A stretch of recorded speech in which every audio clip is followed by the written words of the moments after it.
ভাটপাড়া পুরসভার টেন্ডার দুর্নীতি ইস্যুতে সিআইডি তদন্তের মুখোমুখি হতে হচ্ছে ব্যারাকপুরের প্রাক্তন সাংসদ অর্জুন সিংকে।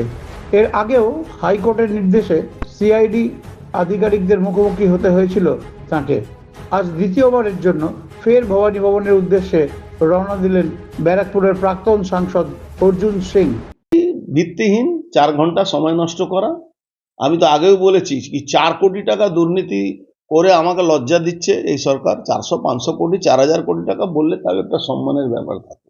রাজনৈতিক প্রতিহিংসার জন্য এরকম হচ্ছে। টোটালি রাজনৈতিক প্রতিহিংসা। রাজনীতি প্রতিহিংসা করে নেকেড হয়ে যাচ্ছে। রাজনৈতিক প্রতিহিংসা করে কোনো লাভ হলে তাও একটা ব্যাপার থাকতো, কোনো লাভও হবে না। আর সারা বাংলার মানুষ দেখছে যে মমতা ব্যানার্জি সরকারের মধ্যে দুর্গাপূজা পান্ডাল ভেঙে দেওয়া হচ্ছে, মূর্তি ভেঙে দেওয়া হচ্ছে, কালী মন্দির কালী পুজো ভেঙে দেওয়া হচ্ছে, ছট পুজো করতে দেওয়া হচ্ছে না, গঙ্গা আরতি করতে দেওয়া হচ্ছে না, তার জন্য কোর্টের পারমিশন লাগছে।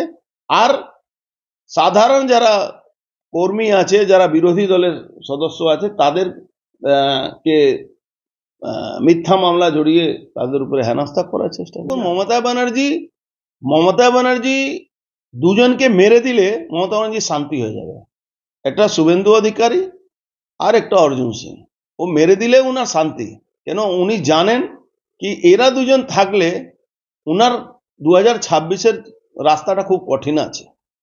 কেন আমরা মৃত্যুবরণ করব, তাতেও আমাদের কোনো অসুবিধা নেই, কিন্তু মমতা ব্যানার্জির শাসনকে আমরা 2026-এ থাকতে দেবো না। না, তার জন্য তো আজকে অ্যাডভান্স বললে তো কোনো লাভ নেই না। কেমিক্যাল আমি তো আগেও বলেছি, এরকম কেমিক্যাল নেই, কোনো কেউ বলতে পারবে না। আপনি দেখেছেন নজরুল ইসলাম যিনি এক্স আইপিএস, তিনি স্পষ্ট বলেছেন। তারপরে অনেক ডিবেট হয়েছে, অনেক বড় বড় চ্যানেলে ডিবেট হয়েছে। কি দেখুন, মানুষের সময় যখন খারাপ আসে না, তখন এইসব নিয়ে শিক্ষা নেয় না।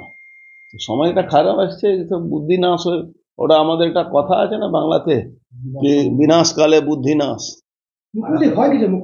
আমি তো 10-15 দিন আগেই তো টেস্ট করিয়েছি। তো আমি এই যে আজকে ডাকলো, এই ডাকার 2 মাস, মানে লাস্ট ডাকা থেকে 2 মাস মধ্যে আমাকে আবার একটা টেস্ট করাতে হবে। এই পুরো শারীরিক টেস্ট হয়, যেটা kidney test, liver test, blood test, সমস্ত রকম টেস্ট হয়, হার্ট রেসপিরেটরি টেস্ট, আপনার ওই হার্টের টেস্ট সব করাতে হয়, ব্রেনের টেস্ট সব করাতে হয়। এটা আমরা করিয়ে রেখে দিয়েছি, যাতে কোনো ধরনের কোনো ঘটনা ঘটার আগে আমাকে কোর্টে তো প্রমাণ দিতে হবে। আমি তো মুখে মমতা ব্যানার্জির মতন মুখে ওই ওপিডি তৈরি করে দিলাম, গল্প সাজিয়ে দিলেন যে হসপিটাল তৈরি হয়েছে 30 বছর ধরে, 20 বছর 25 বছর ধরে, সেখানে ওপিডি নেই, উনি ওপিডি নাকি তৈরি করে দিচ্ছেন। তো উনার মতন তো আমরা মিথ্যা কথা বলতে পারবো না।